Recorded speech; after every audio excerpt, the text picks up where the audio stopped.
Yes, you mentioned in your presentation about a World's Fair.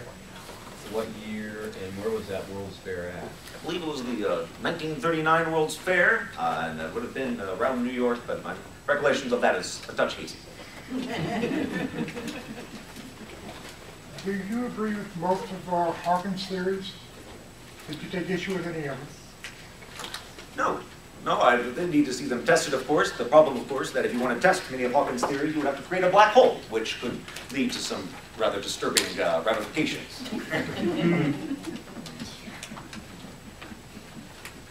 How do you feel about kids watching TV, a lot of TV? Do you think that's good for their minds or not? That would depend on the television they're watching. There was a particular program put out by PBS back in 1980, which I think is perfect. There are many special edition DVDs available for sale. I didn't see any of the royalties for that, unfortunately. Television is a powerful medium and it had such the potential to educate, and we squandered it, I think, in many ways. We chose cheap entertainment, cheap thrills over the real chance to educate, the real chance to communicate. And one of the dangers of society, of course, one that has such vast technological prowess, is that fear that we will entertain ourselves to death. We are a society that is so dependent on science, that is so dependent on technology, and yet how many of us truly understand how that science works?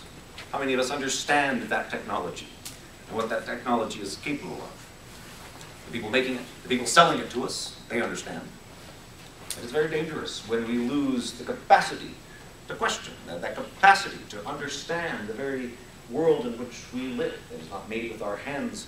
We have outsourced it, which allows us to be free to do other things, to pursue other matters, but it leaves us vulnerable and at the control of those who understand that technology.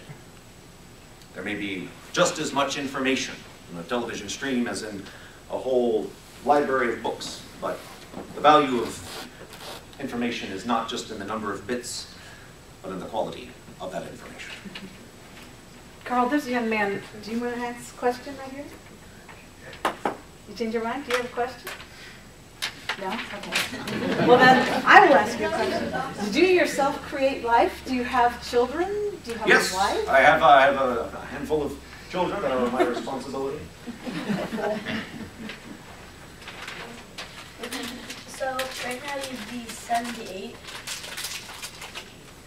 Possibly, I'd have to do the math. And I have to check the date in the newspaper. Time is all relative, as we've already established. So Hawking and Elon Musk both think that AI might be kind of a frightening endeavor for the future. How do you feel about artificial intelligence? Artificial intelligence, as it currently stands, doesn't threaten me. Anyone who has seen those videos of robots trying to handle ketchup containers will know that we're not an immediate threat of being replaced.